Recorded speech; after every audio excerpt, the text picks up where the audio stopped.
आप समझिए, पीएम का जो आवास है वो तीर्थ बन चुका है।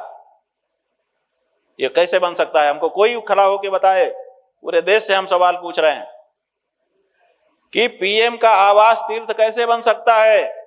हमारे शास्त्रों में साफ साफ लिखा गया है कि तीर्थ माने, अभी सवेरे एक व्यक्ति यहीं पर हमसे कह रहा था कि तीर्थ माने ऐसा पानी जिसमें नहाने से पाप धुल जाता है, और धाम माने ऐसी जगह जहां जाने से वो रज माथे पे रखने से पाप हट जाता है।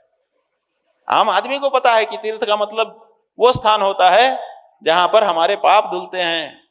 आप बताइए, कोई भी हमको खड़ा होकर बताए कि प्रधानमंत्री आवास में जाने से या उनके कार्यालय में जाने से कैसे किसी के पाप धुल जाएंगे? धुलेंगे? बढ़ जाएंगे। बिल्कुल ठीक कह रहा है। कोई यहां से कह रहा है कि बढ़ जाएंगे। क्यों बढ़ जाएंगे? क्योंकि वहां पर देश दुनिया भर के षड्यंत्र रोज होते हैं। साम दाम दंड भेद नीतियां वहां पर बनती हैं, और तीर्थ आप कह रहे हो? प्रधानमंत्री के कार्यालय में कोई रोक टोक नहीं है कि कौन वहां पर नौकरी करेगा। वहां मुसलमान भी नौकरी कर रहे हैं, वहां ईसाई भी नौकरी कर रहे हैं, वहां तथाकथित हिंदू भी नौकरी कर रहे हैं, वहां मांसाहारी भी नौकरी कर रहे हैं, गौमांस खाने वाले भी नौकरी कर रहे हैं। पूछ नहीं सकते आप? अब वो गौमांस खाने वाला उसी तीर्थ में रोज जाएगा? तीर्थ बना दिया आपने। और जब वो गौमांस खाता है तो वो टिफिन में लेकर के भी जाएगा।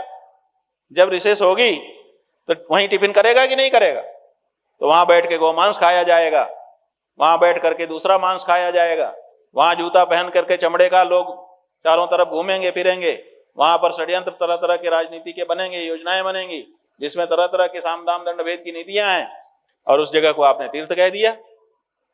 और पूरे देश की जनता स्वागत कर रही है कि कितना बड़ा धर्मात्मा आ गया है कि अब प्रधानमंत्री का आवास भी तीर्थ हो गया। कितने बड़े मूर्ख हो गए हो हिंदुओं, क्या हो गया है तुम्हारी बुद्धि को? इसलिए हमारा यह कहना है कि कहीं ना कहीं बहुत बड़ी गड़बड़ी हो रही है। एक तो बुद्धियां बेची जा रही हैं, और दूसरे वो हमको सच नहीं दिखा रही हैं। और बुद्धि का ये स्वभाव है कि तत्व पक्षपातो ही स्वभावो धियाम। ये बुद्धि का स्वभाव है कि वो सत्य का, तथ्य का पक्षपात करती है। लेकिन जब सत्य तथ्य हमारे सामने आएगा तब ना हम उसमें से चुनेंगे कि ये झूठ है, ये सच है। मैं सच को स्वीकार करता हूं।